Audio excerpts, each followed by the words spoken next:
Hi everybody, I'm Mrs. Serna, and I thought it would be fun if we could go outside under the night sky and read a book each night.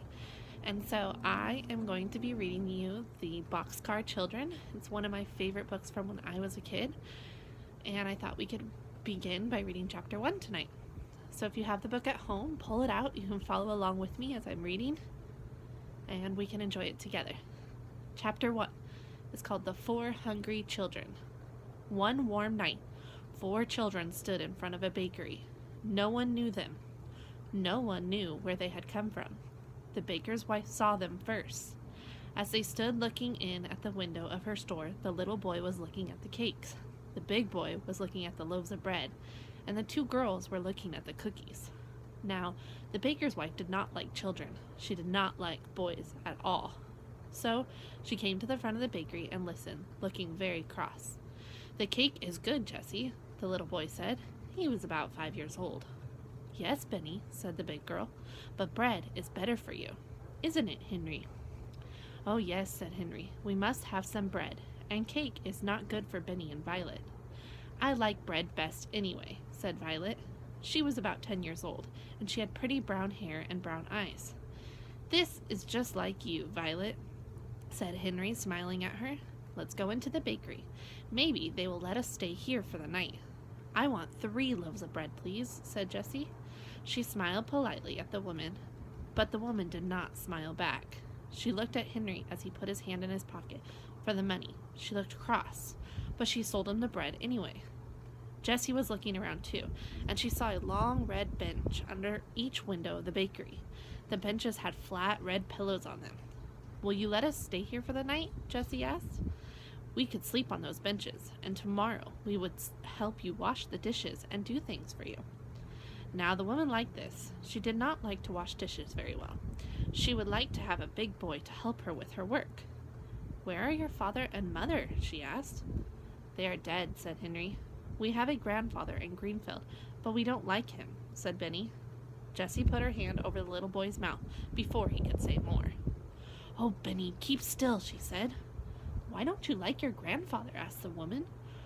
"He's our father's father, and he didn't like our mother," said Henry. "So we don't think he will like us. We are afraid he would be mean to us." "Did you ever see him?" asked the woman. "No," answered Henry. "Then why don't you think he would be mean to you?" asked the woman. "Well, he never came to see us," said Henry. "He doesn't like us at all." "Where did you live before you came here?" asked the woman. But not one of the 4 children would tell her. "Well, get along all right," said Jessie. "We want to stay here for only one night." "You may stay here tonight," said the woman at last, "and tomorrow we'll see what we can do." Henry thanked her politely. "We are all pretty tired and hungry," he said. The children sat down on the floor. Henry cut 1 loaf of bread into 4 pieces with his knife, and the children began to eat. "Delicious," said Henry. "Well, I never," said the woman. She went into the next room and she shut the door. "I'm glad she is gone," remarked Benny, eating. "She doesn't like us." "Shh, Benny," said Jessie. "She is good to let us sleep here." After supper, the children lay down on their red benches, and Violet and Benny soon went to sleep. But Jessie and Henry could hear the woman talking to the baker. She said, "I'll keep the 3 older children. They can help me. But the little boy must go to the children's home. He is too little. I cannot take care of him."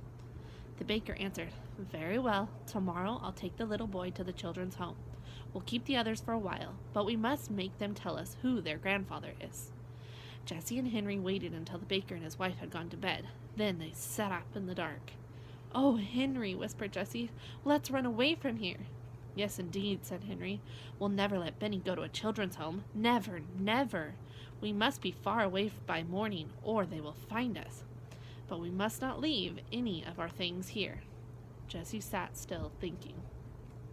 "Our clothes and cake of soap and towels are in the big laundry bag," she said. "Violet has her little work bag, and we have 2 loaves of bread left. Have you your knife and the money?" "Yes," said Henry. "I have almost $4. You must carry Benny and Jessie. He will cry if we wake him up, but I will wake Violet." "Shh, Violet, come. We are going to run away again. If we don't run away, the baker will take Benny to the children's home in the morning." The little girl woke up at once. She sat up and she rolled off the bench. She did not make any noise. "What shall I do?" she whispered softly. "Carry this," said Jessie, and she gave her the work bag. Jessie put the 2 loaves of bread into the laundry bag, and then she looked around the room. "All right," she said to Henry. "Take Benny now." Henry took Benny in his arms, and he carried him to the door of the bakery. Jessie took the laundry bag and opened the door, very softly. All the children went out quietly. They did not say a word, and Jessie shut the door behind them, and they all listened. Everything was very quiet, so the 4 children went down the street.